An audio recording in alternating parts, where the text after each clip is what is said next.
Buenas tardes.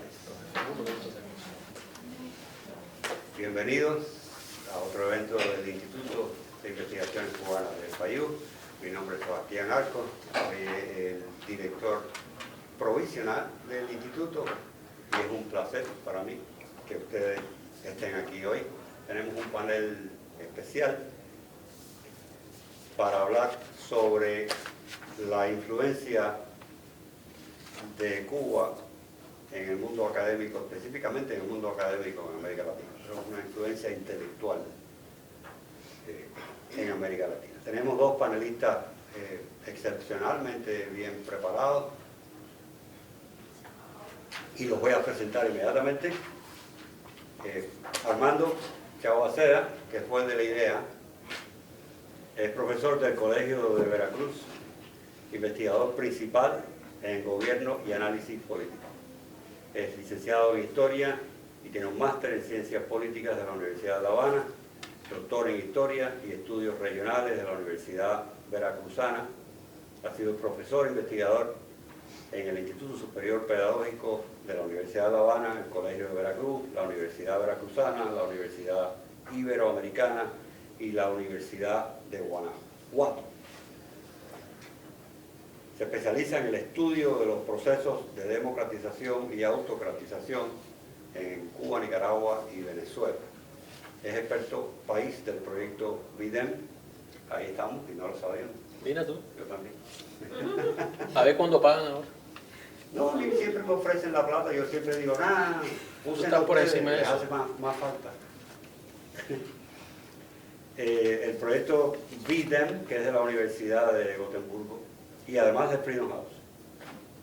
Es compilador y coautor de 7 libros, autor de 30 artículos académicos.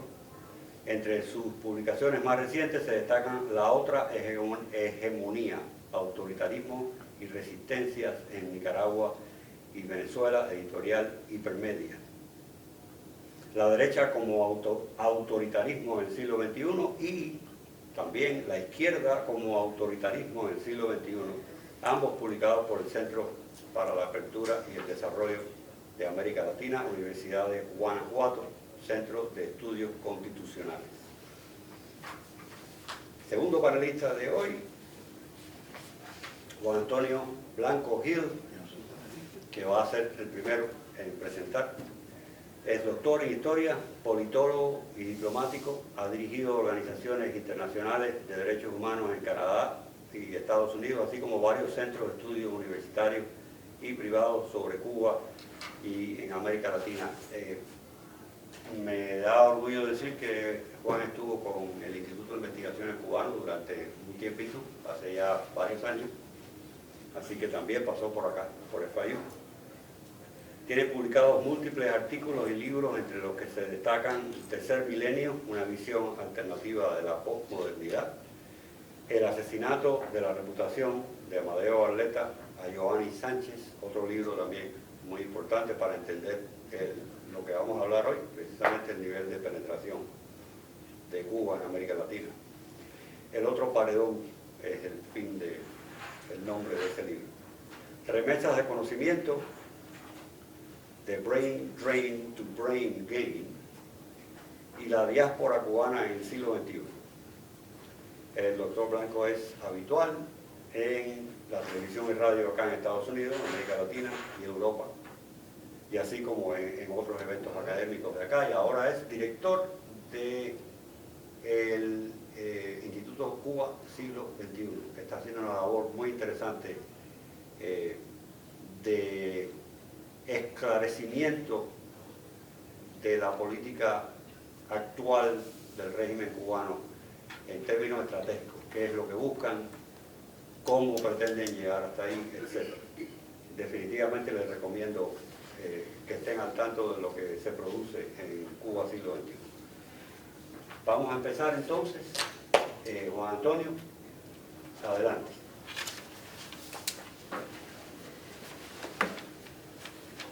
Bueno, en primer lugar, muchas gracias a todos ustedes por haber venido hoy. Muchas gracias a mi amigo Armando Chaboaceda por haberme invitado a participar en esta actividad que para él es tan importante. y para todos nosotros debería serlo también, porque trata de un tema que, a mi juicio, es cardinal para los procesos que actualmente están teniendo lugar en torno a la situación de Cuba y la sociedad cubana. Comienzo por decir, no voy a repetir una frase que se hizo famosa en el 61, de que a mí no me dijeron que yo era ponente, yo vine como cocinero, porque en realidad lo que yo pensaba hacer era una introducción al libro de él, y no quería, después de un desastre al que asistí en Books and Books, donde presentaron un libro que era muy importante, muy querido para esta comunidad, y la persona que invitaron a hacer los comentarios casi que se apropió del micrófono y no dejaba hablar a la autora del libro. No es esa la pretensión mía. Yo quiero que Armando explique en extensión y en detalle los orígenes del libro, por qué este libro era y sigue siendo necesario y vigente, y por qué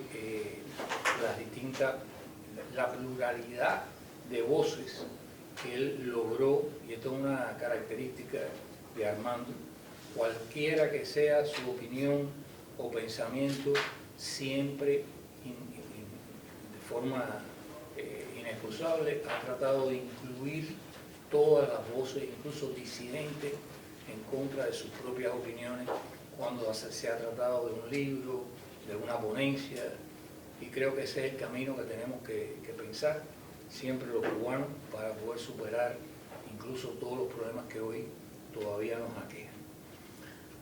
Yo no voy a meterme en lo que es el libro, porque para eso está él, para explicar quiénes son esos autores, que por cierto son venezolanos también, no solamente cubanos. Yo quisiera hacer dos comentarios en relación a por qué yo le doy tanta importancia. Uno es porque creo que estamos en un momento en que la ciencia social sobre Cuba, para tomar prestado el concepto de Thomas Kuhn, no es ciencia ya normal. No se puede continuar haciendo ciencia normal, que quiere decir tomar un paradigma que está establecido y escudriñar todos los aspectos y las minuciosidades de la realidad a partir de ese paradigma y la aplicación que hacemos a la realidad. Creo que estamos en un momento de una transformación tan significativa de la realidad cubana, que no es la que nosotros hubiéramos deseado que ocurriera, pero existe, y que eso nos lleva a preguntarnos si los paradigmas que se venían empleando, léase el de una revolución social o léase el de un Estado comunista burocrático, es lo que realmente existe en Cuba, o si estamos ante un nuevo fenómeno que requiere de nuevas concepciones, categorías, para poderlo explicar de una mejor manera. Eso no quiere decir que todo lo que se investigó anteriormente se puede echar a la basura. Eso no quiere decir que todos los libros que se escribieron sobre Cuba desde la perspectiva de una revolución social o desde la perspectiva del Estado burocrático o comunista sean totalmente obsoletos.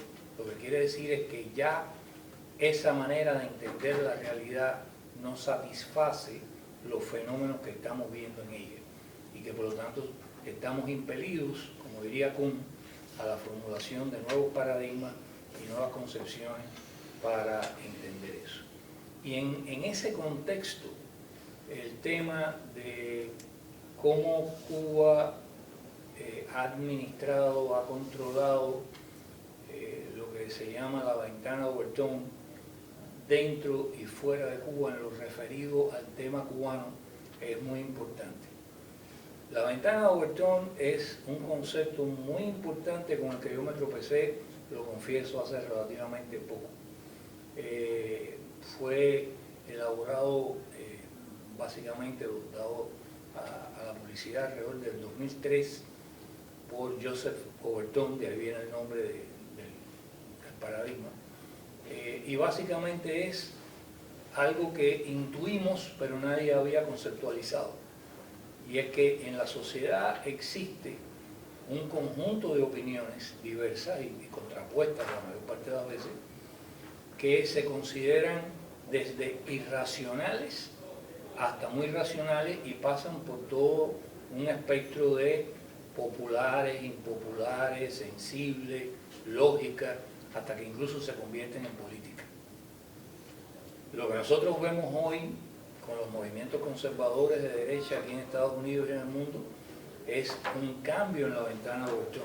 Hay cosas que hasta ayer o antier eran consideradas irracionales, eran excomulgadas del debate académico, del debate político, y hoy comienzan a incorporarse a lo que sería el mainstream del debate nacional, sea en Estados Unidos, sea en Europa o sea en otras partes.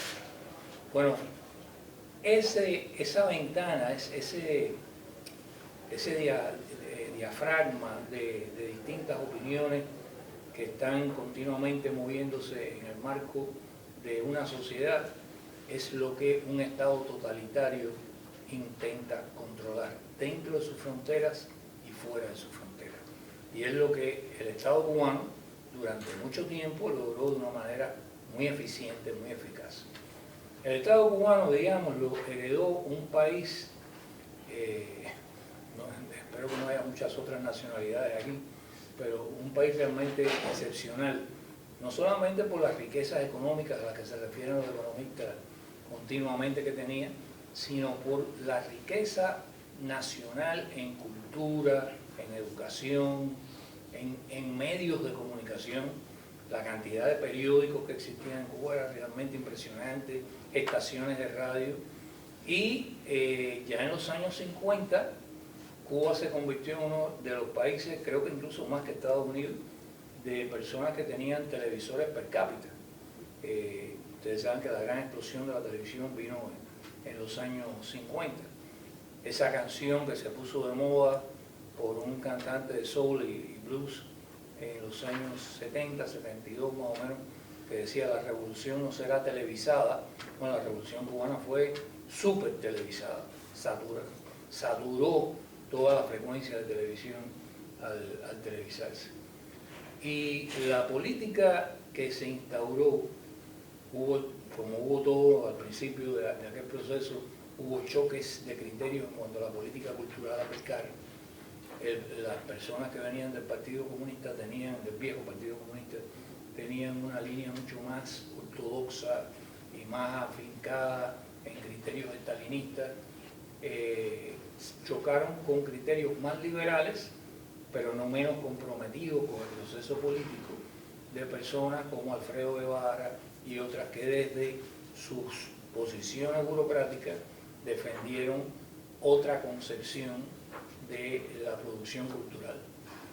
Y esas dos tendencias estuvieron ahí, todos los que las vivimos en los años 60, sabemos la cantidad de personas que fueron anatematizadas y salían, desde Silvio Rodríguez y Pablito Milanés hasta cualquier otro, que eran parte de aquel proceso de luchas entre dos facciones que tenían visiones diferentes de entender la realidad.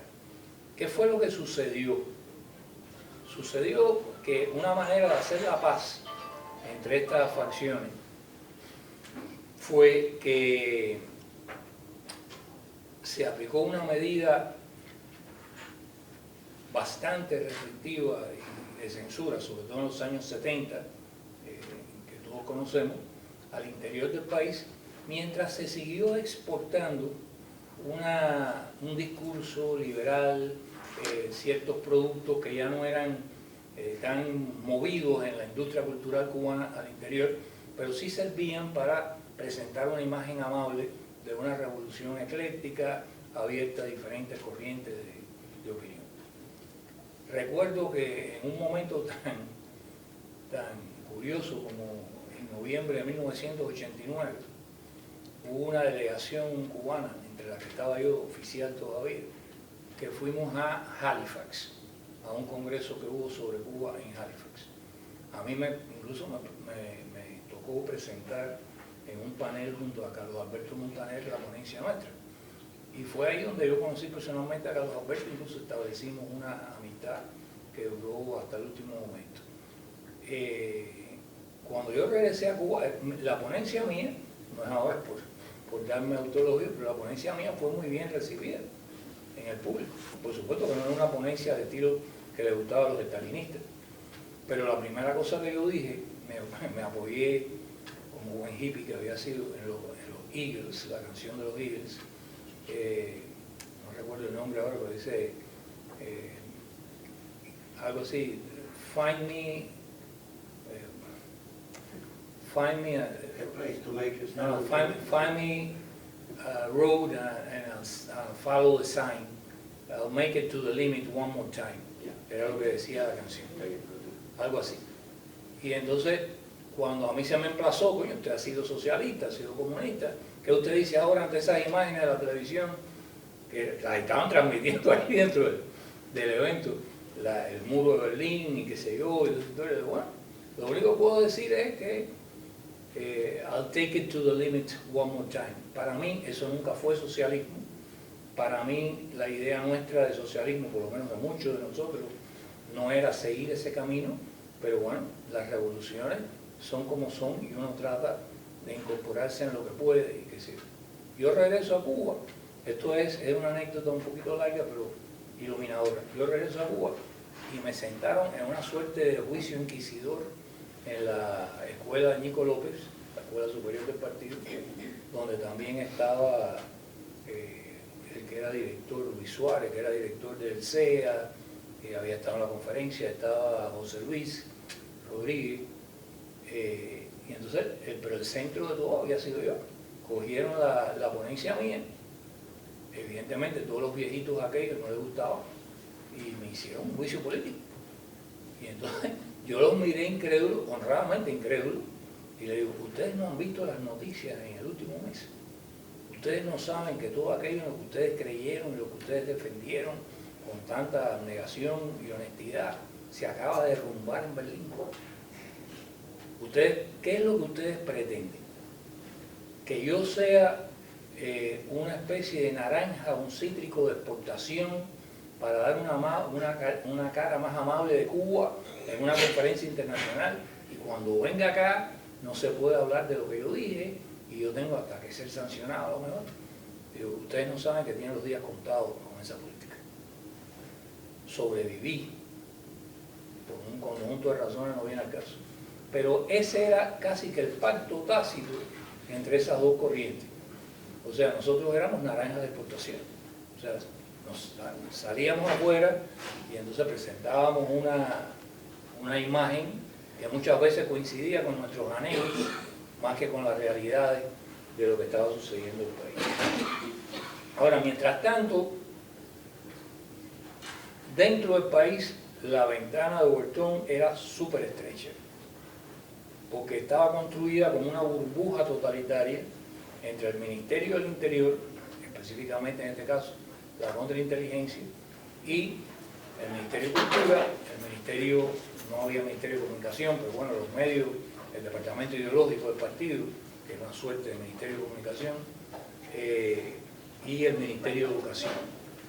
Era en ese triunvirato, y con el Ministerio del Interior arriba dictando lo que era posible o no decir y dejar de decir, cómo se producía literatura, cómo se imprimían libros, cómo se dejaban de imprimir libros, cómo se condenaba al ostracismo a alguien que no cuadrara con esa línea oficial y demás. Y eso, dije que las revoluciones tienen, muchas revoluciones, diría que casi todas las principales, han estado acompañadas de grandes revoluciones tecnológicas o precedidas por grandes revoluciones tecnológicas.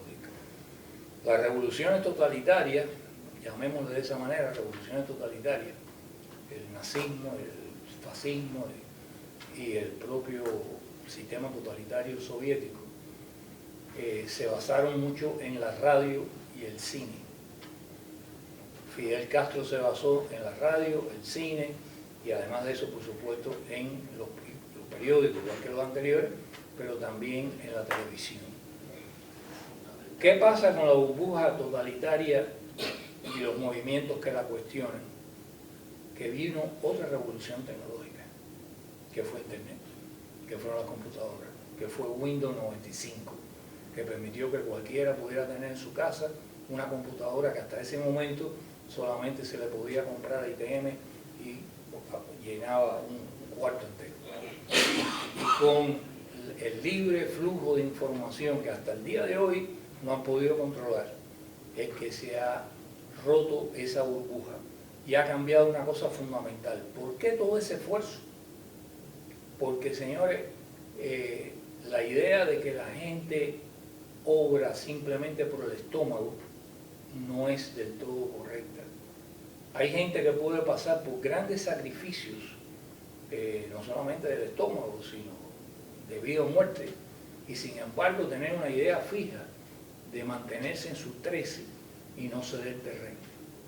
Y les recuerdo Stalingrado. En Stalingrado es verdad que las tropas rusas, si alguien se trataba de retirar del frente, lo ametrallaban las propias tropas rusas que quedaban detrás. Pero toda la batalla de Stalingrado fue vendida al mundo entero, pero además de eso, muy especialmente a los rusos, como un elemento cognitivo. O sea, si su percepción es que los nazis no son invencibles, si su percepción es que se ha demostrado que a los soldados alemanes le entran las balas igual que a ustedes, entonces todo cambia a partir de ese momento.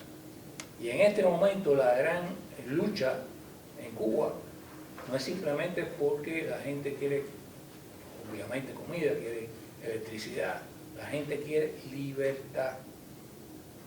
Por eso es que la gente salió el 11 de julio y no gritaba hambre, esto, aquello, gritaba, y mucho menos embargo y bloqueo, gritaba libertad, gritaba abajo el comunismo, lo cual para mí es un poco desfasado de la realidad.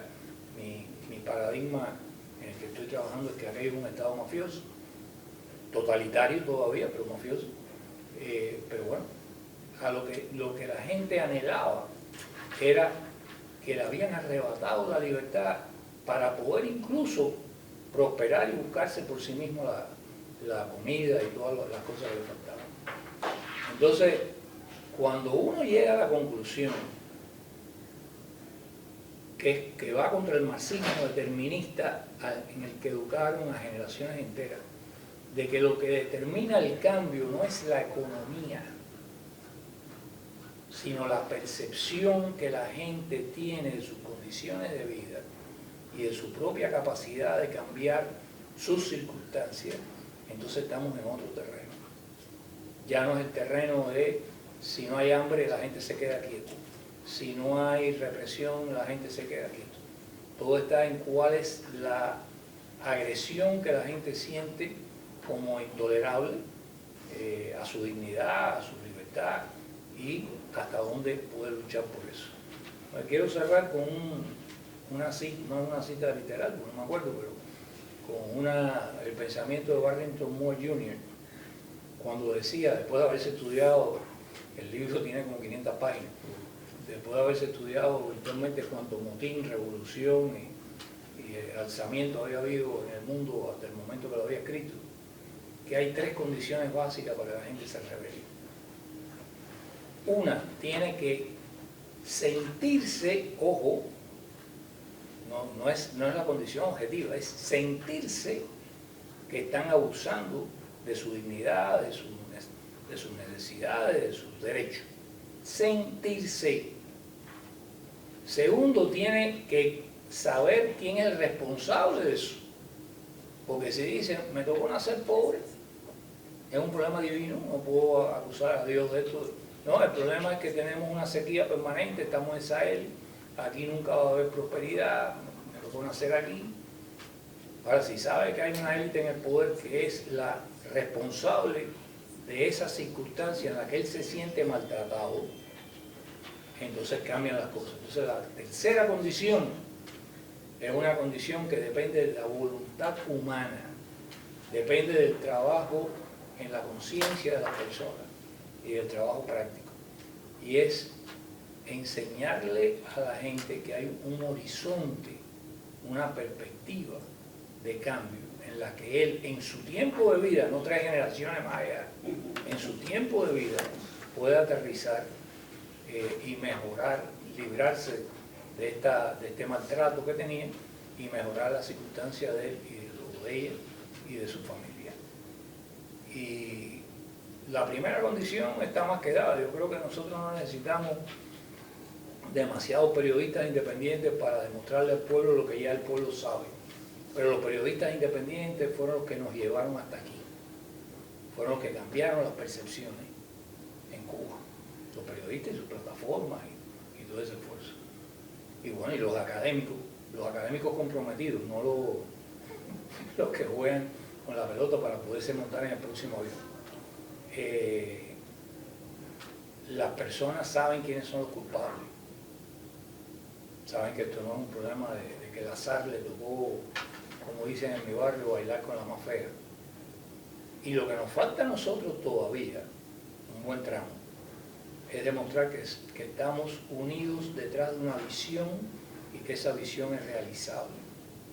Cuando eso suceda, las condiciones, digamos, levantiscas, para usar un lenguaje viejo, en Cuba se van a incrementar a un 50% este año, no dentro de 20 años, este año. Las condiciones, vamos a usar un lenguaje marxista, ya que una buena parte del libro está dedicado a ese análisis.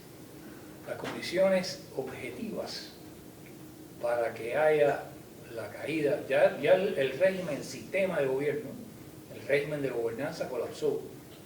Estamos hablando de 1 hora de energía al día, es lo que se está discutiendo hoy. Lo que falta por caer es el régimen político, o sea, el sistema, el poder político. Ese poder político está sentado en bayonetas, y las bayonetas son muy incómodas para sentarse.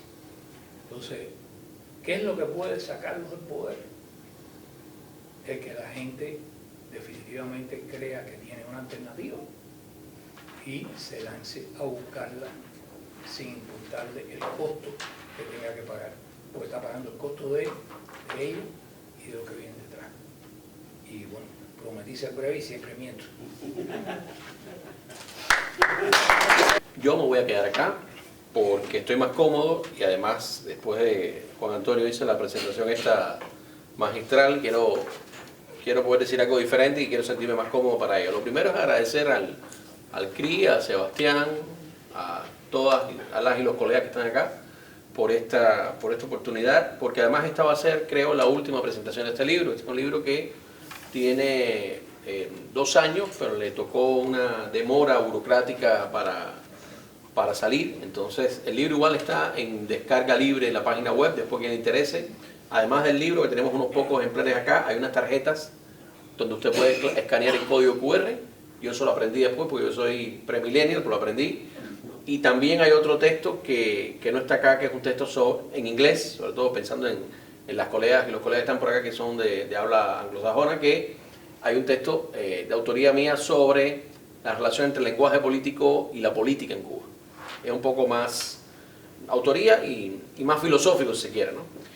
Entonces, esta será la última presentación de un libro que le tengo mucho cariño. Quiero mencionar 2 personas que no están en las páginas del libro como autores, pero que flotan detrás de todo esto. Bueno, la primera sí está en el libro, que es esta obra que es de Hamlet La Bastida, que también se demoró el libro porque Hamlet estaba preso en Villa Marista justo cuando el libro ya estaba listo. Y tuvimos que esperar para poder tener su consenso y no perjudicarlo más, digo, sin que sea ninguna responsabilidad de uno, pero sabemos que, como decía Nelson Mandela, en una situación de opresión las reglas las pone el opresor, ¿no? Entonces, agradecer a Hamlet que nos dio esta maravillosa, que por cierto, entre anécdotas, tiene que ver también con las deformaciones del pensamiento, de nuestro pensamiento. Por ahí un par de tontos, o tontas, o tontes, en alguna vez, ese es un libro marxista porque tiene a Marx en la portada. Bueno, sí, ahí la estupidez humana es como el universo infinito en expansión. Y entonces alguien se molestó por eso, pero eso es una anécdota nada más. Y la otra persona que no está aquí es María Huerlao. Y con María Huerlao yo tuve las primeras discusiones. Este es un libro que tiene 2 padres inintencionados, o más bien un padre y una madre. Uno está aquí, que es estas discusiones sobre el rol de los intelectuales y el autoritarismo, una discusión entre F1, después podré explicar por qué es lo de los F1. Y la otra madre es María, con la que hemos discutido mucho este tema, más desde la perspectiva de la política exterior. Entonces, a partir de conversaciones que empezaron por allá por el 2014-15, salió la idea de hacer eso, pero posteriormente un grupo de académicos y de investigadores, como dice Juan Antonio, cubanos, pero también venezolanos, nos dimos a la tarea de hacer este libro bajo el sello de un pequeño think tank que es GAPAC, cuya investigación yo he coordinado y que va a seguir trabajando ahora a pesar de las nuevas condiciones que ustedes conocen que han limitado los financiamientos internacionales para este tipo de trabajo, ¿no? Porque también aquí hay una parte importante de aprendizaje en estos procesos. Sí, siempre se necesitan recursos para la profesionalización, pero también hay un componente de, una palabra vieja, puede traducirla en buen sentido, de militancia, de activismo que uno no puede dejar de lado, ¿no? Hemos decidido que GAPAC se especializa en el trabajo de investigación e incidencia de cómo el mundo de las ideas, educación, academia, cultura, es una plataforma para el autoritarismo, no solo en el caso cubano, trabajamos Cuba, Rusia y China, en América Latina. Toda nuestra producción y publicación es libre y la pueden descargar de la página web. Entonces es un libro que, insisto, es la última presentación que vamos a hacer, ya nos quedan casi ejemplares, pero están libres de descarga y que tenemos mucho cariño. Es un libro también que abreva de, además del propio equipo de GAPAC, que es un equipo internacional maravilloso, de las discusiones con los colegas del Centro de Estudios de Convivencia, porque nos hemos dado la tarea en otro think tank, que como dice Roberto Valdés tiene 2 pulmones, discutir año tras año sobre diferentes esferas de la política pública en Cuba. Acá está Elaine, está Joana, está el propio Juan Antonio, y varias personas están acá. Bueno, Sebastián, que es el hombre de las llaves, que siempre llega con las llaves, como una canción de salsa de los 90. El cerro tiene la llave, tú tienes la llave siempre de los salones. Y los propios eventos que se hacen año tras año con el CRI, sobre todo ASCI y otros eventos parecidos, la Conferencia de Estudios Cubanos. Es decir, es un libro con muchos padres, con mucha progenitura. Ahora, hay algunas ideas, porque ustedes van a poder leerlo, los ejemplares que están acá, las tarjetas, pero hay algunas ideas que quiero decir de por qué era importante este libro y los que vienen de este tenor. Porque primero, hay un clima general de época. Yo no sé si ustedes lo perciben, como lo percibo yo, probablemente yo lo percibo con un poco más intensidad, igual que Juan Antonio, porque nuestra propia identidad, que es ser académicos, somos académicos que investigamos la academia, lo cual parece un poco onanista, pero tenemos un poco de hipersensibilidad del tema. Hay un clima de época muy antiintelectual. Yo antes de venir para acá le hice un chiste que no voy a repetir, son los intelectuales a Sebastián, porque es irrepetible, pero más allá de las petulancias, las pesadeces, los intelectuales, es cierto que hay un clima de época donde parece que las ideas no importan, donde la simplificación ligado al momento en que tenemos más plataformas de acceso y difusión que nunca al conocimiento, parecen que son no solo lo importante, sino incluso nocivas, por la extrema derecha y por la extrema izquierda. Incluso la coincidencia de ambas. Todo el fenómeno de la fake news o de la desinformación está sencillamente proyectando discursos que atacan la idea de un mundo cognoscible, de un mundo entendible, con conceptos que usted puede llamar la realidad y describirla, analizarla y cambiarla. O sea, hay un clima de época muy cabronamente antiintelectual en este momento. Y las redes sociales son el mejor ejemplo de eso, porque ahí cualquiera crea un contenido, crea una narrativa y la difunde con mayor o menor eficacia. Pero hay otras 2 ideas que nos llamaron la atención de esto. Primero, una idea de parroquialismo cuando se estudia Cuba. ¿Qué quiere decir esto? Le voy a poner de ejemplo, voy a citar a Sebastián porque tuvimos una larga conversación antes de entrar acá. Esa idea que para estudiar Cuba solo hay que conocer Cuba, lo cual es la peor forma de conocer cualquier cosa. Es decir, la mejor forma de conocer un caso es conocer los casos homólogos a ese, los casos diferentes y establecer patrones de comparación. Entonces, si usted solo se enfoca en el árbol y no ve el bosque o no ve los otros bosques donde han habido árboles parecidos, no entiende nada. Uno de los problemas más grandes es que esto que se ha llamado la cubanología, que no creo que sea en sí mismo un problema, muchas veces la construcción de un campo de estudio parroquial.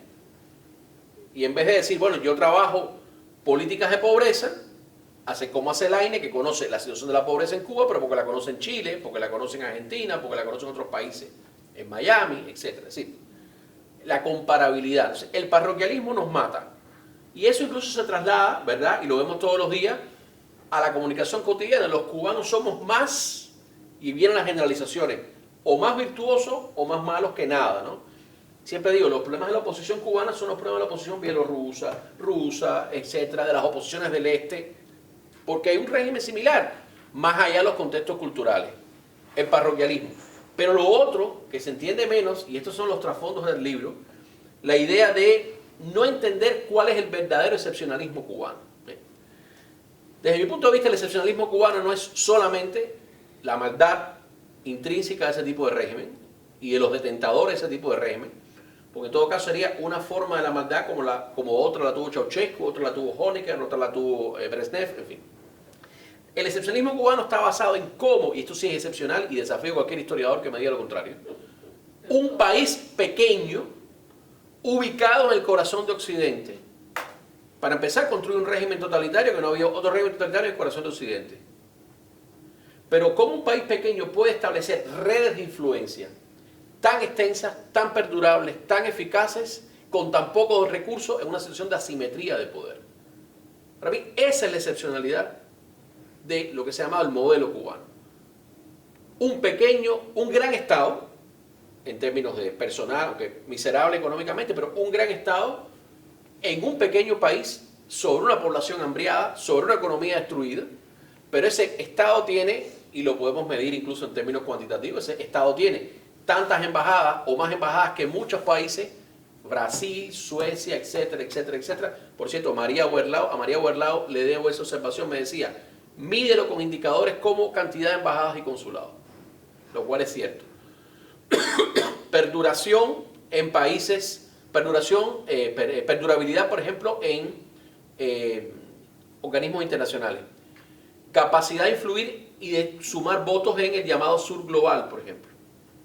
En el antiguo llamado tercer mundo. Es decir, una serie de elementos y sobre todo la perdurabilidad en el tiempo que permite, pues eso, formar en un área ideológicamente afín, que no tiene que ser marxista ni mucho menos, porque es muy heterogénea, marxista, nacionalista, antiimperialista, sobre todo entendiendo como esto, no antiimperialismo genérico, sino antinorteamericanismo, a élites políticas, intelectuales, asociativas y también a un sector empresarial que se corteja.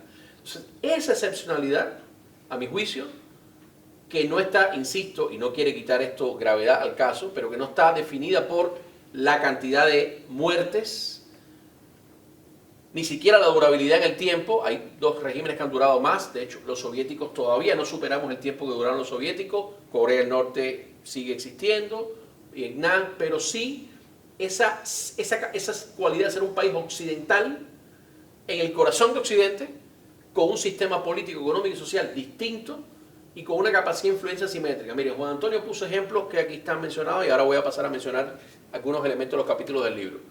Es impresionante cómo ese mito cubano, que no es un mito casual, que no es un mito espontáneo, que es un mito construido por el Estado cubano y por sus aparatos de propaganda e influencia, es capaz de seducir a sectores de la academia norteamericana con una extraordinaria eficacia hasta la fecha. Y después se expresan las llamadas brigadas de solidaridad, etcétera, etcétera, etcétera, etcétera.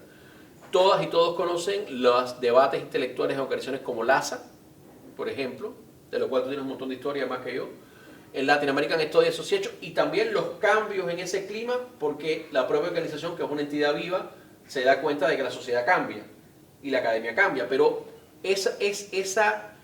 o sea,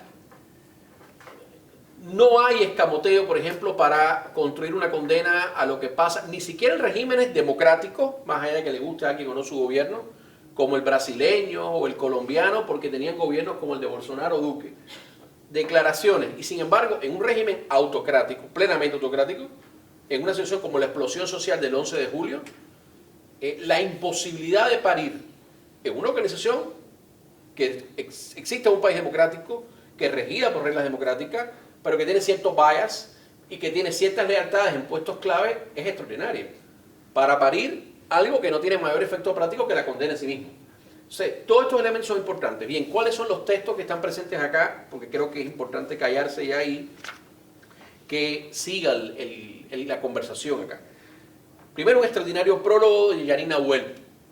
¿Quién es Yanina Huel? Es una politóloga argentina, lo tengo que decir aquí, una mujer de izquierda, latinoamericana, con participación en todas las causas de izquierda clásicas y contemporáneas, desde el tema de la desigualdad social hasta el tema de género. Sin embargo, Yanina Well, de una enorme honestidad intelectual, cuenta su experiencia de ir a Cuba. Y cuenta cómo cuando regresó no dejó de ser una mujer de izquierda, pero ya no podía celebrar al régimen cubano. Y sin embargo cuenta cómo parte de sus colegas vieron la realidad, chocaron con esa realidad, se sacudieron y cuando regresaron a Argentina volvieron a armar en su cabeza la historia conveniente para sus mitos y sus lealtades afectivas o de otro tipo. Importante el texto de Yanina Well. Que además me recordaste el texto de Yanina Well porque ella también habla de Kuhn. Después tenemos dos textos que no están en el mismo orden, pero muy importantes, uno de Israel Camero y otro de Marisabel Puerta, donde analizan el fenómeno del avance del autoritarismo en la academia venezolana. Si estos textos hubieran sido escritos ahora, sería peor todavía lo que dicen los textos. Pero lo que describen es como una academia que también tiene una especie de excepcionalidad, pero en positivo, es decir, la academia venezolana ha resistido un cuarto de siglo en una situación de descapitalización, de asedio policial y de otro tipo, el avance del autoritarismo dentro del Estado venezolano. Eso es increíble. Y ellos, profesores los dos, de la Universidad Central, Israel, y de la Universidad de Carabobo, Marisabel, y los dos investigadores adjuntos también de GAPAC, describen y analizan cómo ese proceso de enfrentamiento al autoritarismo y de infiltración del autoritarismo en los pensum académicos, las currículas, en los espacios de dirección de las universidades, en la asfixia presupuestaria, en los congresos a los cuales ya eran empezados a ser perseguidos. Yo recuerdo, por ejemplo, Marisabel Puerta fue a un congreso de LASA, lo cuento porque ya lo ha contado, Amaya es profesora acá en la Florida ahora, a presentar una ponencia y se le apareció un acto de repudio de académicos oficialistas venezolanos, por cierto, dirigido por cubanos, de la delegación oficial cubana, by the way. Eso le llamábamos en el viejo marxismo división social del trabajo. Esos son textos importantes. Luego hay un texto que yo hice con mucho cariño con alguien que respeto mucho y le mando un saludo desde acá, que es Boris González Arena, historiador y académico, que también acude a la comparabilidad y le pusimos los tecnólogos políticos y las ágoras Potenkin. Coño, qué manía los intelectuales de poner títulos pesados a las cosas. Pero aquí tiene todo un sentido esto, porque el concepto de tecnólogos políticos, miren, es un concepto que se creó en la Rusia de Putin para, como las naranjas de exportación, pero no solo hacia afuera, sino hacia adentro, crear una imagen de normalidad y que hay gente que hace opinión pública, sondeo y que son politólogos en una democracia fake. Ahora es una dictadura abierta, pero en ese momento era una democracia fake todavía. Estoy hablando hasta los años 2020 aproximadamente. Y cómo en Rusia, claro, en Rusia después de la transición, cosa que Cuba no ha tenido, se crea un mundo paralelo cuya única especialización es simular. Simular que hay opinión pública, simular que hay debate, simular. Claro, a diferencia del caso cubano que es hacia afuera, en Rusia eso es fundamentalmente hacia afuera para ganar legitimidad, pero también hacia adentro, porque hay partidos fake, hay elecciones fake, hay sociedad civil fake, etc.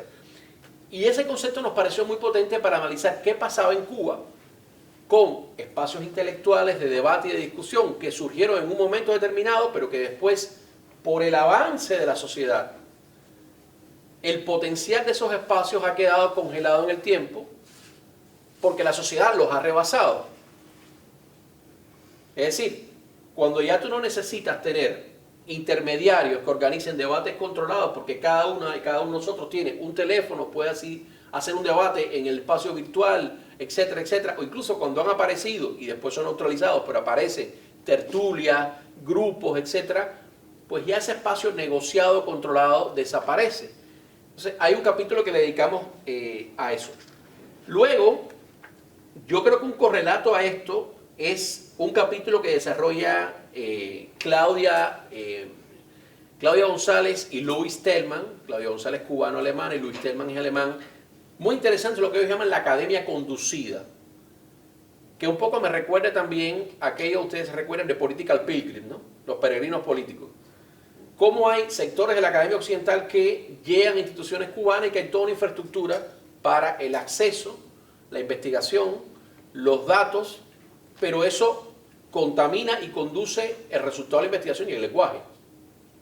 No quiere decir esto, ni Claudio lo dice, ni yo lo creo, que toda la investigación que se produce, ni por académicos cubanos, ni por académicos extranjeros en Cuba, es propaganda. Absolutamente no.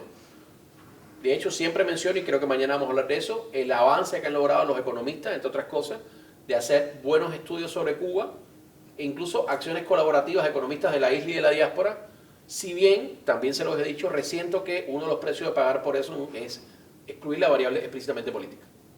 Pero produce un conocimiento fiable, incluso crítico de la realidad. Bien, pero lo que menciona acá Claudia y Luis es básicamente esto. Y un texto, y con esto quiero terminar, hay otros textos, otras cosas, que yo incluí acá, que ya había publicado, lo digo, pero me interesó ponerlo para que funcionara como una especie de mapa. Es decir, ¿por qué pasa todo esto que pasa en América Latina? Y ahí con la mirada del historiador. Y apunto como varias tesis. Primero, tesis que contradicen sentidos comunes de la academia convencional. Primero, la transición y consolidación democrática en el campo intelectual de América Latina fue incompleta. O sea, yo todo el tiempo discuto con argentinos, uruguayos, no, que la academia cambió el paradigma marxista y se volvió democrático. Eso es falso, porque pervivió un tipo de régimen cerrado en América Latina que o no lo tocaban en sus análisis, y eso me consta. O sea, no queremos hablar de eso. ¿Y por qué no quieres hablar de eso? Para no pronunciarte. Entonces, era una especie de actitud esquizoide en la cual hay personas cuya postura pública como intelectual y cuya obra analítica como académico es liberal o socialdemócrata, ¿no? Bien, poliarquía, elecciones, alternancia, cuantitativa. Y Cuba, de eso no hablo. Bueno, pero es que como no hablas de eso, ahí hay una deuda que queda.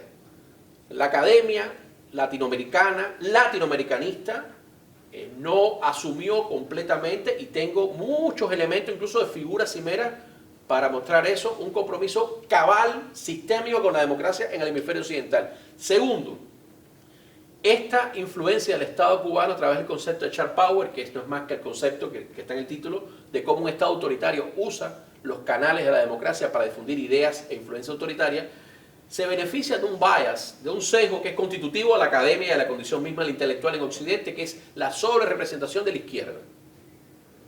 Sí, las sociedades son plurales, por sus preferencias electorales, más allá que circunstancialmente puede avanzar más la derecha, la izquierda, arriba y abajo, azúcar. Una u otra. Sin embargo, en la academia y en la intelectualidad, la izquierda está sobrerepresentada. Eso es además constitutivo desde el affaire Dreyfus en el siglo XIX en Francia. Pero que después hay un siglo entero, el siglo XX, en el cual se cometieron no errores, sino horrores por las dos grandes matrices ideológicas de la modernidad. Sin embargo, parece, y ahí viene otro ejemplo de debates que están en este libro, pero que están después de este libro, donde cuando hay una crítica a políticas conscientes, estructurales de estos regímenes, es que no son verdaderamente de izquierda. Ustedes tienen que haber escuchado eso. No, es que no son de izquierda. ¿Y qué son? ¿Qué son? Sus padres los reconocen, militan en el foro de Sao Paulo, en el grupo de Puebla, vienen de allí, estudiaron en la Nicoló. ¿Qué son? Son de izquierda. No son toda la izquierda, pero son una parte importante, y en buena parte en América Latina han sido hegemónicos en ciertos espacios. Y ahí hay otra característica que yo discuto en este texto. O sea, la configuración geopolítica e histórica de la América Latina en los últimos 50 años, después del año 59, hace que ha sobrevivido, incluso después de las transiciones, no solo un tipo de régimen no democrático desde la izquierda, sino que después las tres autocracias, dictaduras o tiranías, como quieran llamarle, plenas que existen hoy en la región son de izquierda. Cuba, Nicaragua y Venezuela. Se acabó. Te puede caer más Bolsonaro, te parece impresentable Bukele, lo que tú quieras, pero son gobiernos iliberales, autoritarios, que pretendieron mutar regímenes. Bolsonaro no lo consiguió, Bukele lo está consiguiendo, pero tres regímenes cerrados. De eso no da cuenta por estos bias, por estos sesgos. Y una última idea que sí logramos mencionar y que yo creo que cobra más vigencia ahora. La amenaza a los elementos constitutivos de la modernidad política, la sociedad abierta, el pluralismo político, la academia libre, autónoma, que critica el poder. La amenaza es transideológica y las solidaridades deben ser transideológicas. Y aquellas y aquellos que hemos padecido en determinadas circunstancias vitales, existenciales, que a veces en algunos casos son la vida misma, o casi toda la vida, las intervenciones y los ataques sistemáticos de esas dictaduras sobre nuestras condiciones de trabajo, de producción científica y académica, lo que debiéramos hacer es tener una actitud simétrica cuando todo eso pase en otros contextos. Es decir, yo digo genéricamente pero nosotros no debemos endosar, apoyar un giro autoritario o iliberal porque nuestro aliado o supuesto aliado lo haga versus el autoritarismo que padecimos. O sea, construir esa solidaridad transideológica donde derecha e izquierda democrática protegen las instituciones y derechos de la democracia frente a la derecha y la izquierda y liberales en Cuba, en Hungría, en Brasil, en Estados Unidos, en Venezuela, debiera ser un leitmotiv, una meta para este tipo de trabajo que al final no son solo obras intelectuales, sino son intervenciones públicas. Entonces, con esto yo quiero terminar y pasar quizás a la conversación, que es lo más importante de esto. Vamos a abrirlo a preguntas y respuestas. Así que manos levantadas, preguntas. ¿Me escuchan bien desde aquí? Chévere. Sí, sí. Buenas tardes, gracias por la ponencia y tengo ganas de leer el libro, aunque no he tenido chance hasta ahora, pero lo voy a hacer, seguro. Bueno, yo soy bibliotecaria y estudiante de posgrado en historia aquí, y mi tesis se enfoca en la historia de los estudios cubanos en los Estados Unidos después de 59. Así que yo he hecho investigación en archivos allá en Cuba. Yo estuve ahí el año pasado en julio. Yo pude ver archivos institucionales en la Casa de las Américas, la Biblioteca Nacional, y también pude entrar a mi red. Y mi pregunta es que yo quisiera saber más sobre el nivel de coordinación que existe allá para, por ejemplo, invitar a académicos extranjeros o planear una delegación cubana para ir a una conferencia internacional. Yo sé que en INREX tú siempre has tenido una parte muy importante en eso. Por ejemplo, si uno va a LASA, va a ver personas con una formación en diplomacia, como Carlos Azucarán y Carlos Martínez, por ejemplo, imagino usted, el señor Blanco, en aquella época. Y yo entiendo también que en los 70, que el ICAP tuvo un papel muy importante en eso también. Lo he escuchado de académicos estadounidenses de otra generación como Susan Eckstein y Andrew Zimbalist, que fueron invitados por aquella entidad cubana en los 70 para hacer una especie de tour allá y todo. Así que esa es mi pregunta. ¿Cómo funciona esa coordinación dentro de Cuba, especialmente a papel de MINREX?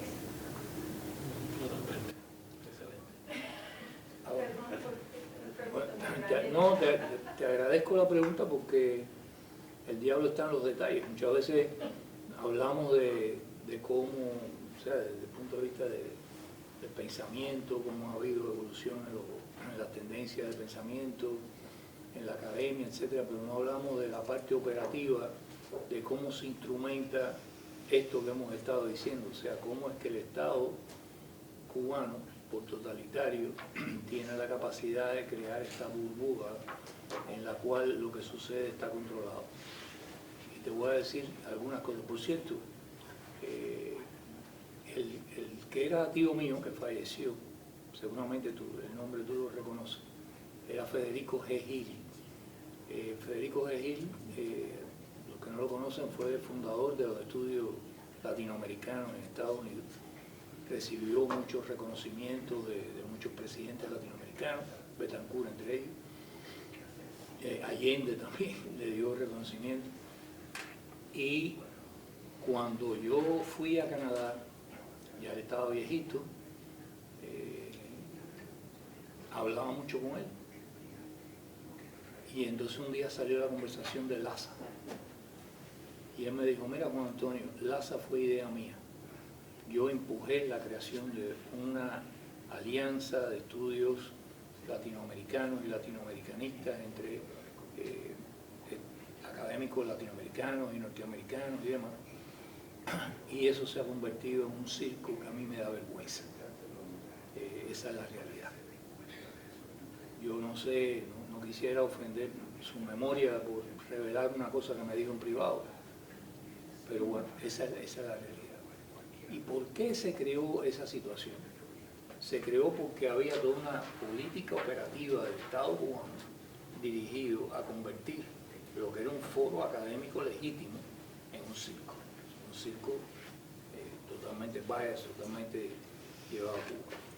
Las delegaciones que salen de Cuba, yo recuerdo que se lo dije una vez en público en medio del Consejo de Estado, no, del Palacio de Convenciones, porque hubo un par de intervenciones de personas que causaron estupor, de cubanos, que causaron estupor, como lo mío de las naranjas, a la dirección ideológica del país. Estaban ahí todos presentes, y entonces yo me viré para los extranjeros que estaban y le dije, mira, era el Congreso, por cierto, de Estudios Caribeños, no era LASA, era ALAS. el Estudio Caribeño del Caribe. ¿Sabes? Y digo, aquí hay un problema. Ustedes se han fijado como cada vez que alguien habla se refiere a la delegación cubana. Yo no me refiero a la delegación de Estados Unidos, yo no me refiero a la delegación de Venezuela. ¿Por qué? Porque cada uno de esos académicos viene aquí a título personal. Donde único aquí hay una delegación es la delegación cubana. ¿Qué es lo que había detrás de eso? Que ya esa parte no la expliqué porque bueno, no tenía vocación suicida.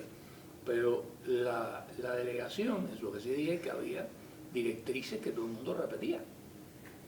Pero eso llegaba a lo siguiente: cuando iba a haber un evento de esta naturaleza, los que aprobaban quienes iban a participar en ese evento era el partido, el departamento ideológico, el departamento de educación, a propuestas de las universidades y de los centros de estudio y demás, y por supuesto la contrainteligencia, que también tenía su opinión. La sección 5 creo que era de la contrainteligencia, o la 3, ahora no, la 3, que era la que se encargaba de personas como yo, o sea, académicos, escritores, intelectuales y demás. Tú tenías que ser seleccionado y aprobado para estar ahí. Pero después de eso había ensayos. Te citaban al comité central, lo cual era bienvenido por mucha gente porque te daban sándwich y te daban cosas que en la calle no encontraba. Y te metías un día entero ahí, donde se coordinaban las presentaciones que se iban a hacer y las respuestas que se iban a dar y quiénes la iban a dar. O sea, como si hay un problema que surge con el quinquenio gris, el que va a responder eso es fulanito de tal de la Casa de las Américas. Más nadie se mete a responder. Si hay un problema que es de política exterior con los Estados Unidos, el que se va a encargar de eso es Alzugaray, que nadie más se meta a dar opiniones. O este otro Rafaelito, y que más nadie se meta a dar opiniones.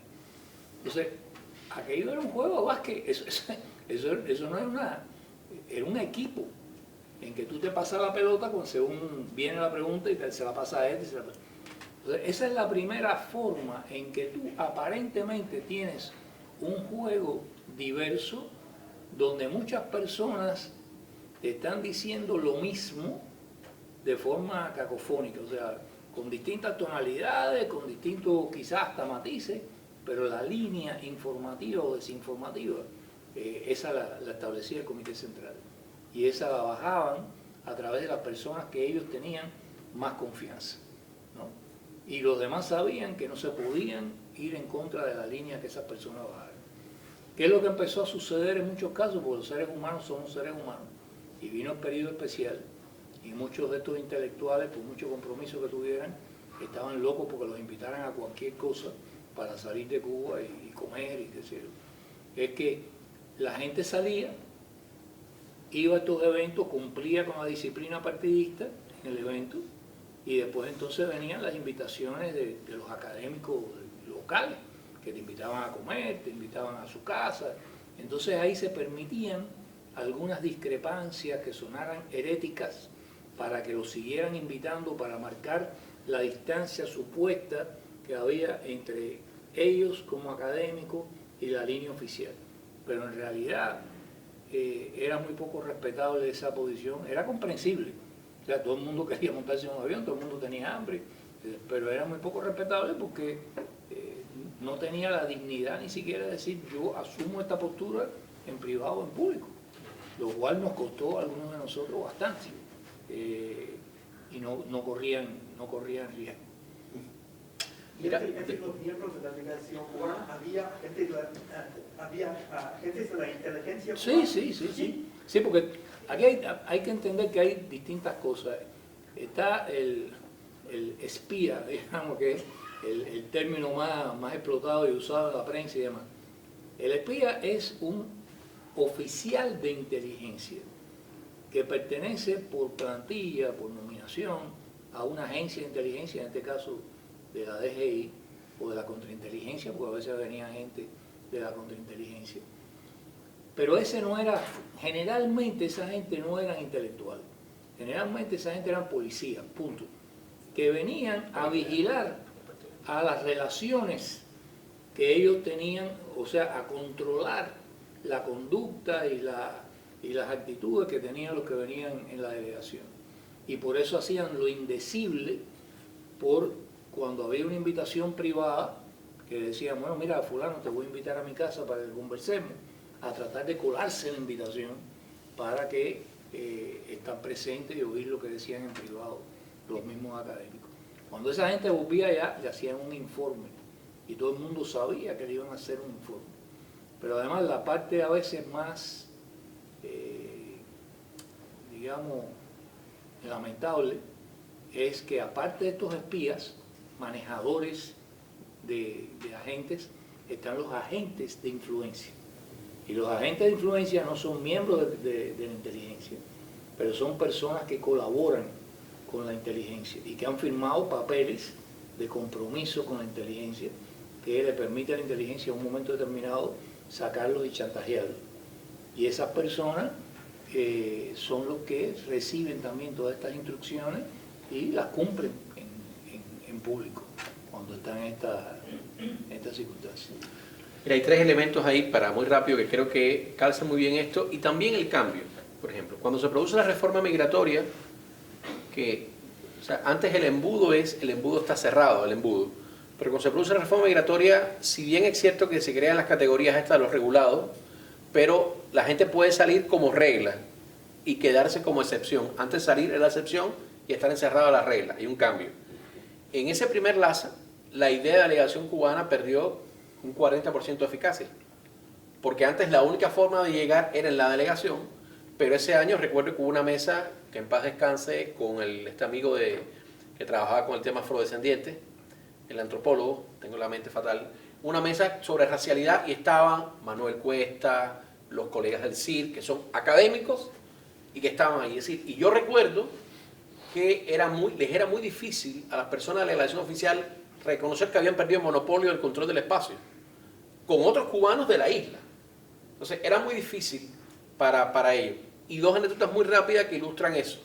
Una, yo tuve la suerte de ser la primera generación de una maestría de posgrado en ciencia política en la historia de Cuba. Muy complicado el currículum, con muchos elementos del viejo marxismo, pero a fin de cuentas hay un título ahí en un cuadro que dice ciencia política y algunas cosas se aprendieron de eso. Bueno, yo me gradué de esto hace justo 20 años y empecé a firmar algunos textos publicados en Cuba, en mi época ya como politólogo, porque a mí me dijeron que era politólogo. Mandaron un emisario a mi casa, antiguo amigo mío, para decirme, mira Armando, no firmes como politólogo. Yo decía, ¿qué pasó? No entiendo nada, yo puedo firmar porque yo soy aquí, esta frase es textual, aquí solo pueden firmar como politólogo fulano y mengano. Yo no entendía todo esto detrás. Yo no entendía que alguien, lo cual me parecía feudal, tuviera el monopolio, como un gremio, el monopolio de un título que además lo tenía yo. Y yo, pues por supuesto que no, yo voy a firmar de politólogo. Bueno, entiendo lo que quiere decir, no, que no entiendo nada. Y voy a seguir firmando como politólogo. Los 2 o 3 textos que publiqué. Solo 2 personas podían firmar como politólogo. Yo creo que son anécdotas que, pero, insisto en esto, la delegación se mantiene, los mecanismos de control se mantienen, los actos de repudio incluso se han hecho. O sea, a un colega muy apreciado por todos, por personas quizás acá, Ted Henken, le tocó un acto de repudio en un evento de LASA, siendo una persona que había denunciado sistemáticamente los vetos de gobiernos norteamericanos a la presencia de académicos cubanos que consideraban agentes. Como un liberal norteamericano, como un académico de una sociedad abierta, dijo, pues si yo le he protestado a mi gobierno para pedir que vengan esta gente, yo voy a protestar porque ni siquiera el gobierno cubano, la Universidad de La Habana no dejó ir a tal economista. Bueno, y eso le valió que los supuestos colegas de él y de ese economista le hicieron un acto de repudio en la reunión de la sección cubana.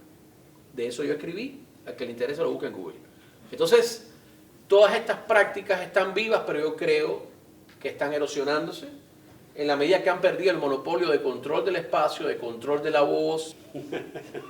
Vamos a seguir cogiendo preguntas. Déjame completar la cosa, porque yo hablé de los cubanos, de los agentes cubanos, pero están los extranjeros también. O sea, Que no están bajo coacción, que es peor. Sí, son voluntarios. Son voluntarios. Recuerdo cuando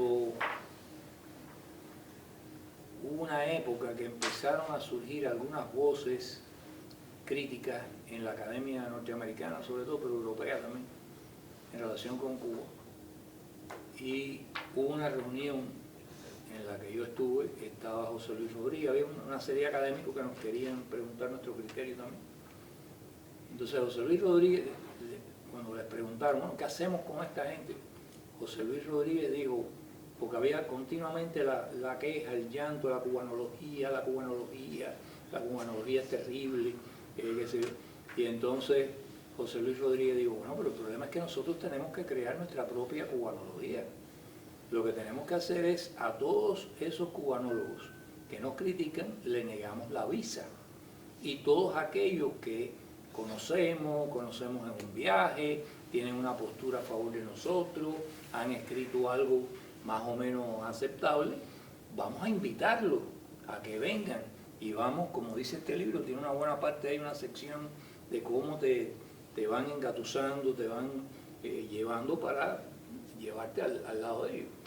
Y de ahí han surgido funcionarios del Consejo Nacional de Seguridad, de ahí han surgido funcionarios del Council for Foreign Relations de Nueva York, de que llegado un momento determinado, a ese tipo de gente tratan de reclutarlos, eso sí, como espías. Y entonces ahí ha habido también más de un caso en que se equivocaron, en que las personas eran de izquierda, estaban, digamos, simpatizando la revolución, el proceso, pero cuando le pusieron el papel delante, no, firma aquí de que tú te comprometes con nosotros, digo, no, es que en primer lugar me ofende, porque yo no hago esto por dinero, ni hago esto por privilegio, y en segundo lugar, yo no trabajo así. Yo soy un independiente, yo tengo mi opinión y yo me reservo mi opinión. Conocí una persona que era un muy reconocido y reputado profesor de la Universidad esta negra de Washington, Howard University, que era procedente de West Indies. Conocí una persona que fue presidenta del grupo de Cuba, en LASA, que también quisieron, que era de City University of New York, de CUNY, y que también dijo, no, ustedes se equivocaron, yo no tengo nada que ver con esto. Y conocí a una persona que también va a LASA, todo eso, aunque realmente no es académica, pero que en un momento determinado la acusaron aquí por televisión de que era agente del gobierno y no sé cuánto, y me pidió que me invitara. Me invitaba a almorzar, es una buena persona, me invitaba a almorzar, que quería mi opinión, y entonces le digo, bueno, déjame serte totalmente franco. Yo sé cómo ellos lo hacen. Ellos te tienen que haber puesto un papel delante. ¿Tú lo firmaste?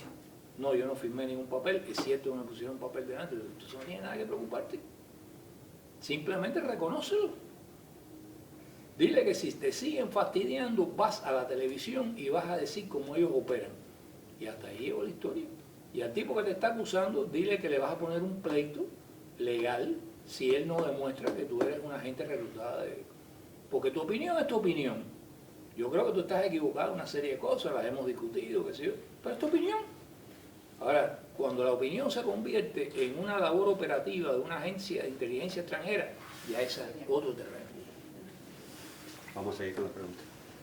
Esa representación que usted dice de la izquierda en la academia, ¿de qué número estamos hablando aproximadamente en América Latina?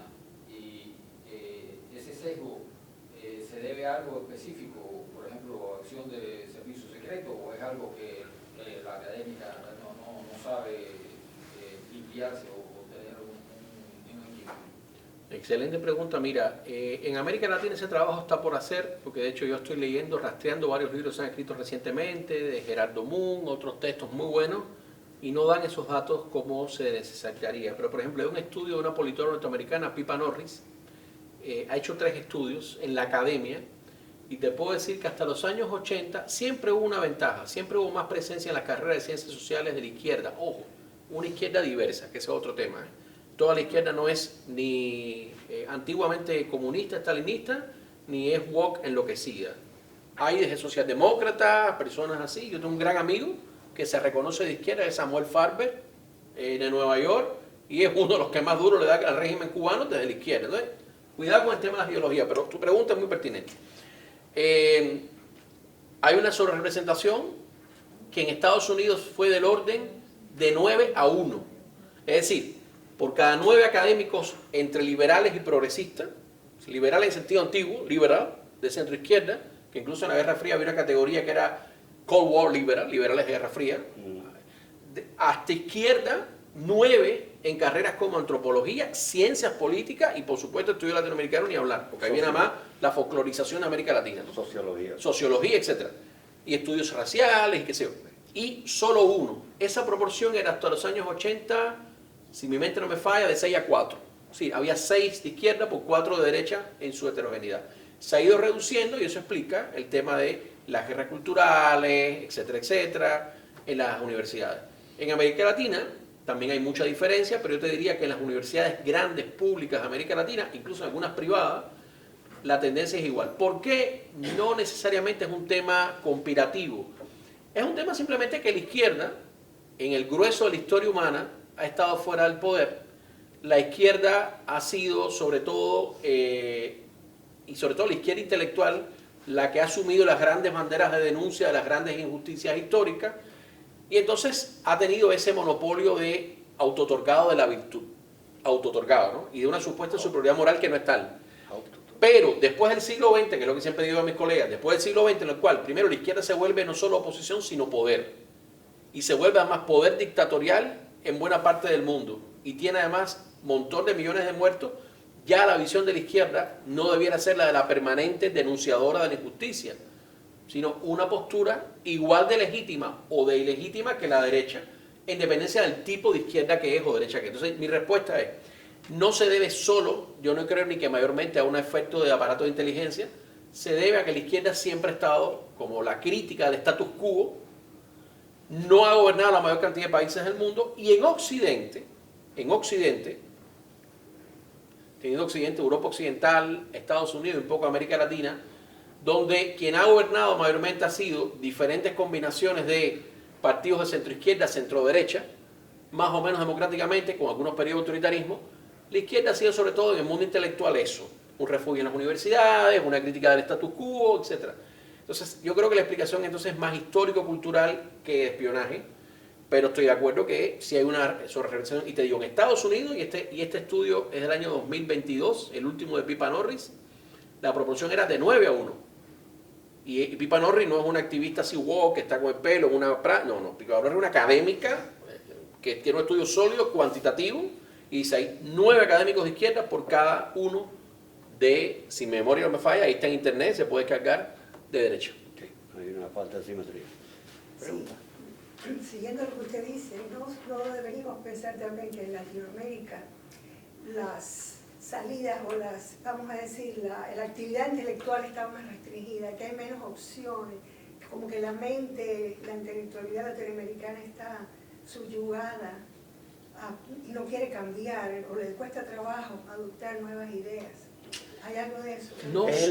Yo quisiera un poco como completar la pregunta, que yo creo que entiendo lo que está tratando de decir.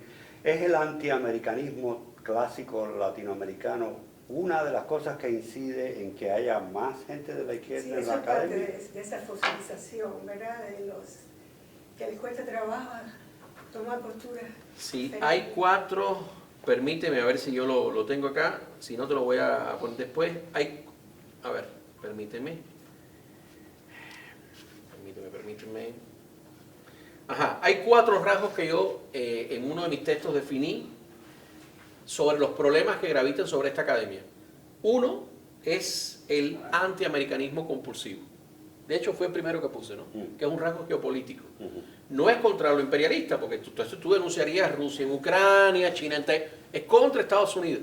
Lo cual llega a ser además medio hipócrita, porque en general buena parte de la élite académica latinoamericana que repite eso no hace los posgrados en Harare, en Antananarivo, ni se va a Turkmenistán, viene aquí a las universidades norteamericanas o europeas.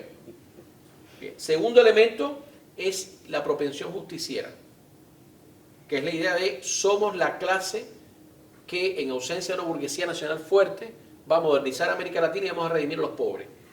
La tercera es la sobrerepresentación gremial, que es estrictamente sociológica. Estamos representados. Y la cuarta es un compromiso, para yo decir educadamente la cosa, complicado con la democracia.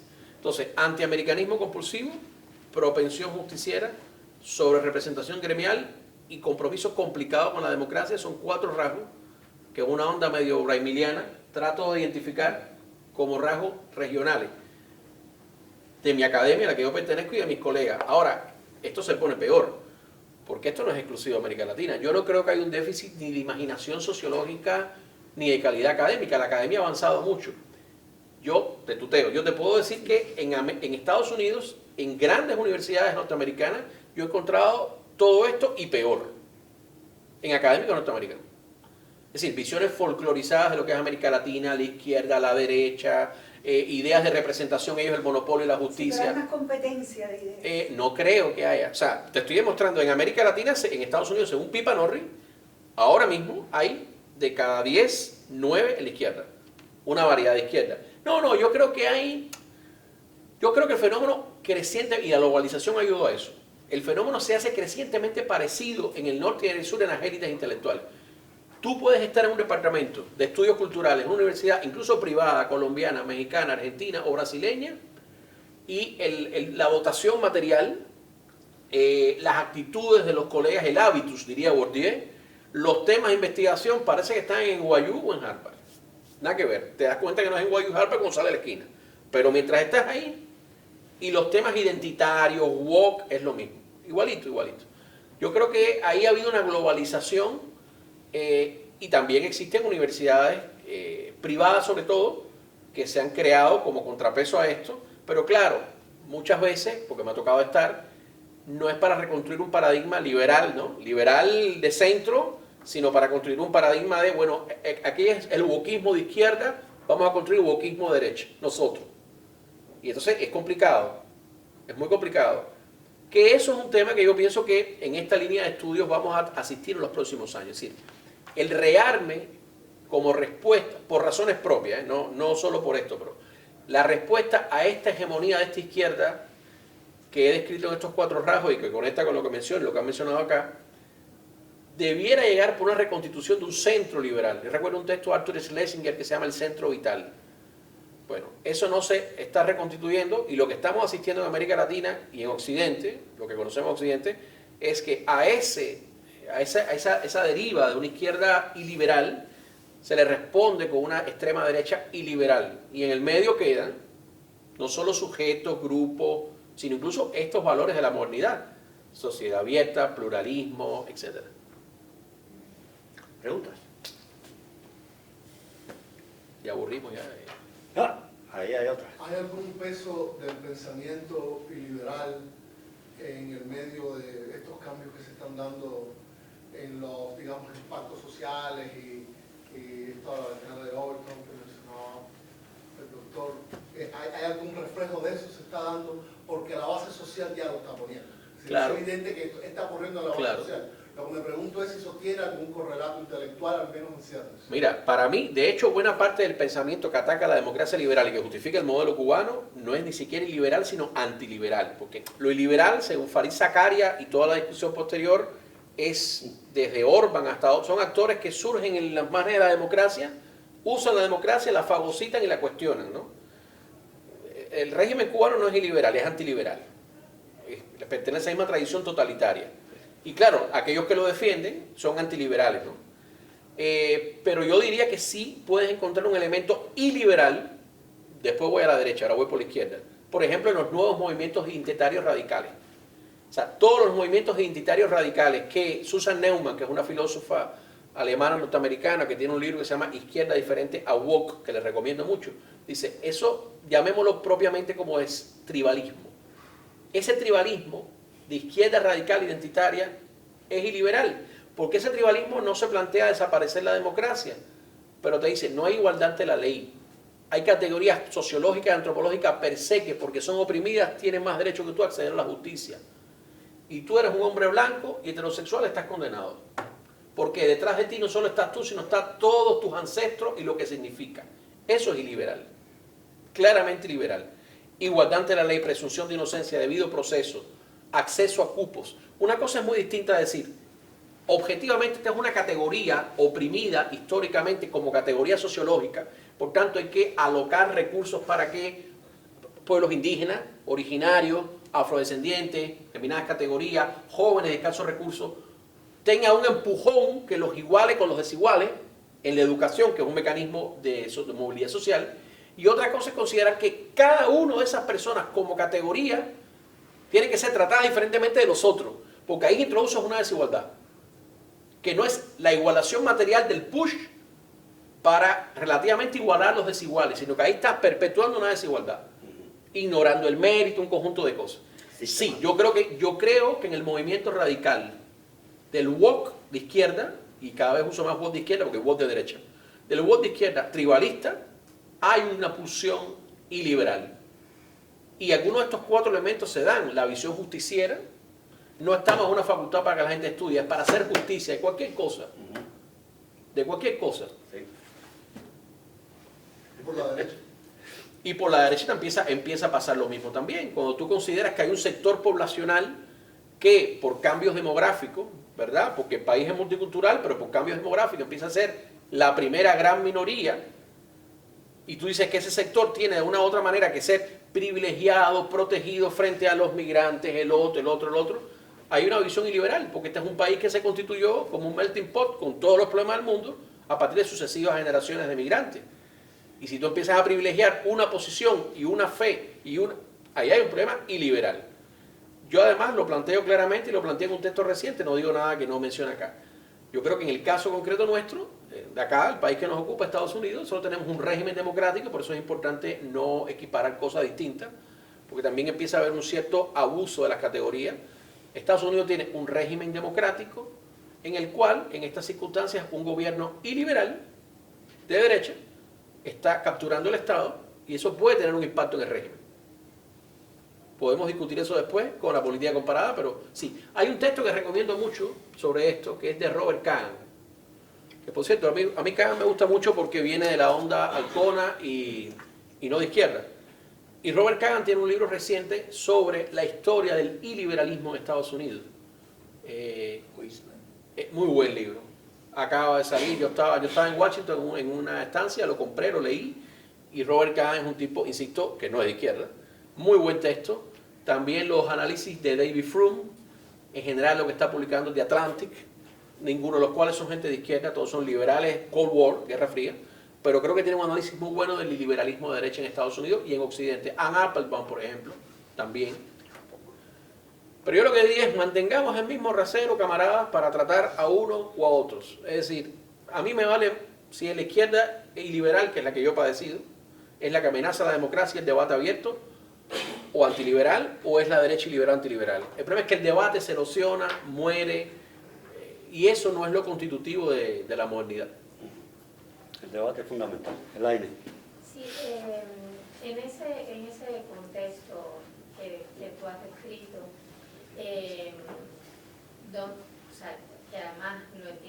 bastante complejo, sobre todo porque una cosa es de la reflexión desde la academia y otra es cómo buena parte de estos conceptos obviamente se manejan en lo cotidiano, en las redes sociales, en la opinión pública, digamos, en términos generales, y por ejemplo el wokismo obviamente es representado como algo meramente identificado con la izquierda, etc.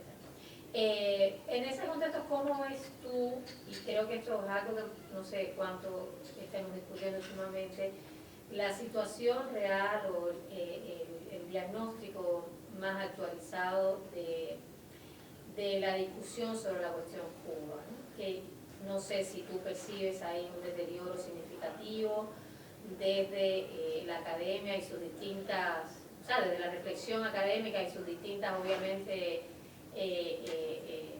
fuentes o posicionamientos. Una comunidad importante sería, obviamente, la que está dentro de Cuba, con todas las cuestiones que tú has descrito, otra, la cubanoamericana, ¿no? En general, más la que se sitúa desde América Latina o desde Europa. No sé cómo calificarías tú, pues obviamente esto excede con mucho probablemente lo que se ha trabajado en el libro, pero cómo calificarías ese panorama actualmente, ¿no?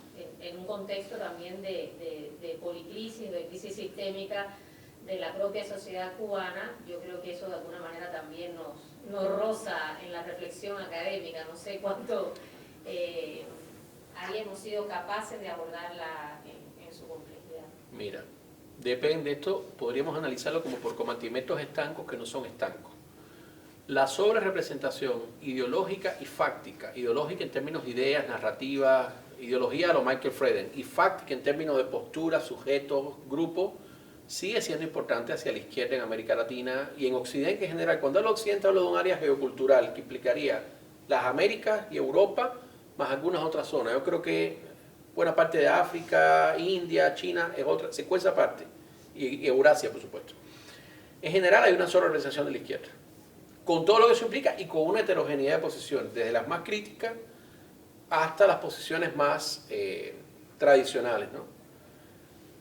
En ese ámbito, yo particularmente, con fuerza académica, con fuerza tanto a nivel teórico, el AINE, como a nivel práctico de grupo, no veo todavía una fuerza particular en nuestra área, en los espacios en que interactuamos, de una respuesta por la extrema derecha.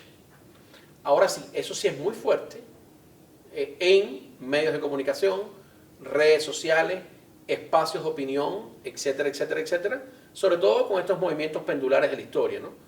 Pero yo diría que ahora mismo, por ejemplo, si tú eres un académico de centro o moderado, centro-derecha, centro-izquierda, pero tu paradigma triádico es este, ¿no?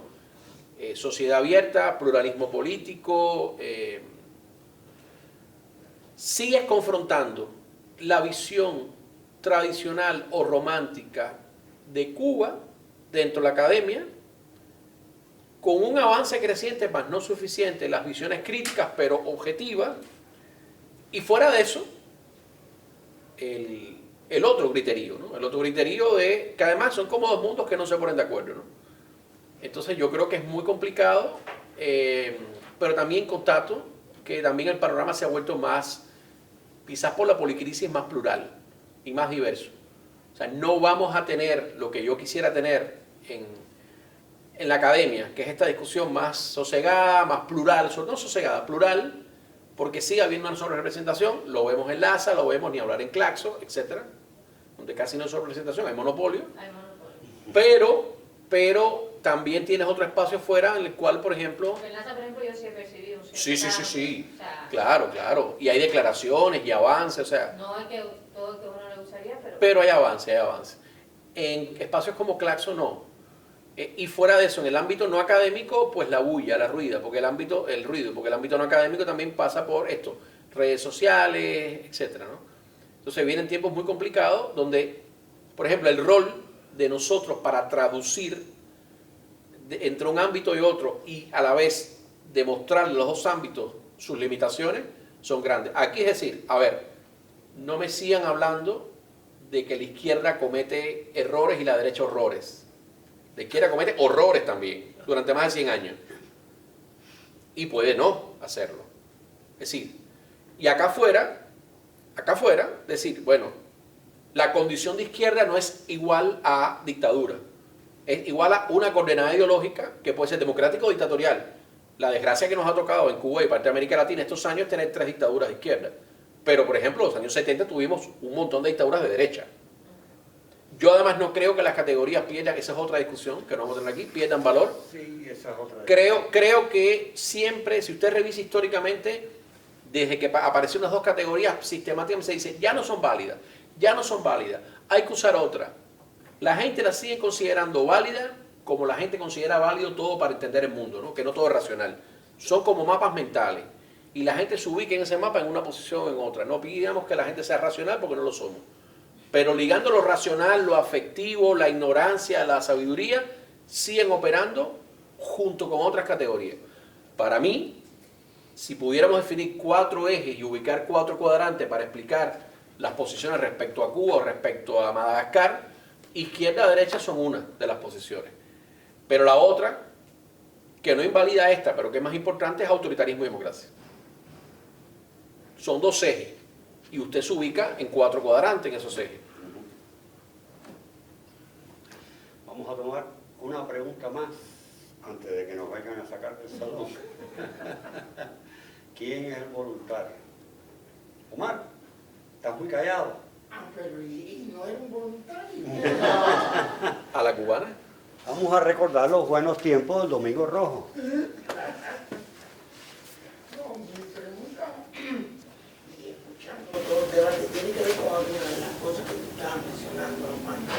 Este reduccionismo que hay, digamos, reducir el pensamiento a etiquetas, que es lo que estamos viviendo en el mundo, y también con la idea, por ejemplo, en sociedades como en la que estamos viviendo, en gran parte del mundo, por decirlo así, capitalista occidental, de que el valor fundamental es el dinero, la capacidad de generar dinero, ¿no? Te venden un modelo de una persona, pues tú tienes que admirarlo porque genera dinero. Y puede ser desde Charles Barkley, que dice una serie de tonterías, hasta una persona que habla bien, ¿no? Pero esta sobre-representación tiene que ver también con que parte del lado de nosotros, por decirlo de alguna manera, hemos caído, y estoy usando un plural de modestia, hemos caído en esta trampa de pensar que las disquisiciones intelectuales son cosas de gente de izquierda, son cosas que son improductivas, que no generan nada para la sociedad. No hay también ciertos maniqueísmos del lado nuestro que se dieron el espacio para que lo ocupara la izquierda. Juan Antonio va a querer decir algo quizás, pero yo voy a decir 2 cosas. Primero, y esto por ejemplo se fue la profesora, es impresionante. En América Latina y en Occidente también, porque en buenas universidades acá te das cuenta de eso. Hay una gran falacia cuando se habla de mundos no capitalistas. O sea, lo no capitalista puede ser un espacio de la vida privada, quizás una asociación voluntaria para intercambiar trabajos o ciertos bienes, un espacio de ensoñación y poesía. O sea, el mundo entero es capitalista. Eso no quiere decir que eso nos lleve a un lugar o a otro.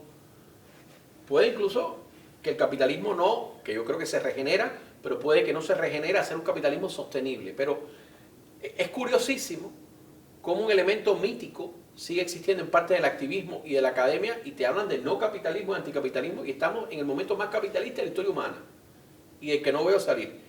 Y en esa hipercapitalización del mundo, que va ligada a la globalización, hay otra cosa que parecería como aquella frase de Marx, la primera vez y después la segunda vez como farsa de la historia, que es que existe un mercado de ser de izquierda. O sea, hay lugares muy bien dotados de recursos, universidades privadas del norte global sobre todo, redes de activismo bien dotadas, privilegiadas, etcétera, en las cuales usted puede vivir bien y tener y acumular capital, porque recuerden que no solo es capital económico, sino capital simbólico, siendo de izquierda, de un tipo de izquierda. ¿Sí? Usted puede citar a Marx o a Bakunin, vivir materialmente muy bien dotado, sin que le falte nada, y hablando por los pobres de otro país que usted no conoce, pero que celebra que deben vivir de determinada manera. Eso es un mercado, eso es un estatus.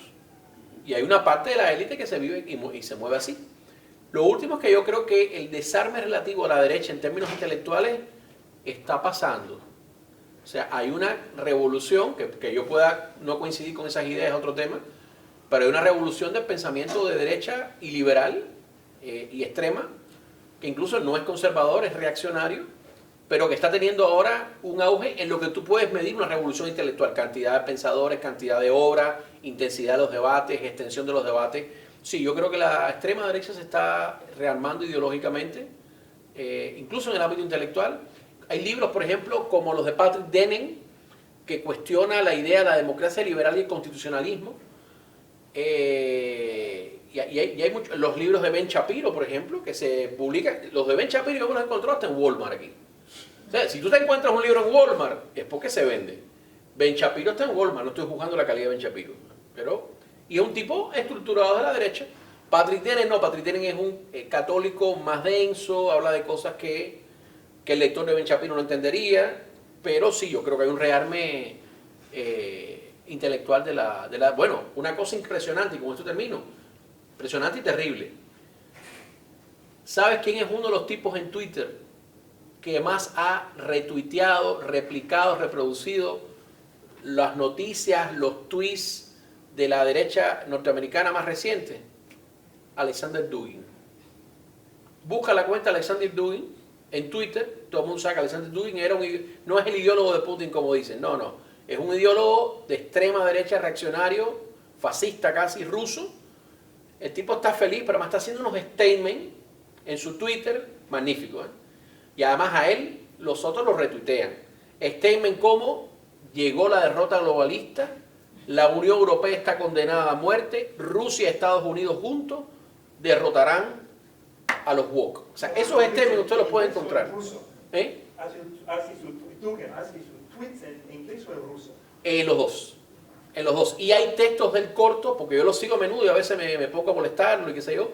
Él tiene textos en inglés, él tiene textos en inglés y en ruso. Y tiene muchos seguidores la cuenta de Alexander Dugin. Por ahí hay una pista, Omar. Entonces creo que terminamos por hoy. Muchas gracias por venir, muchas gracias por su pregunta. Un aplauso.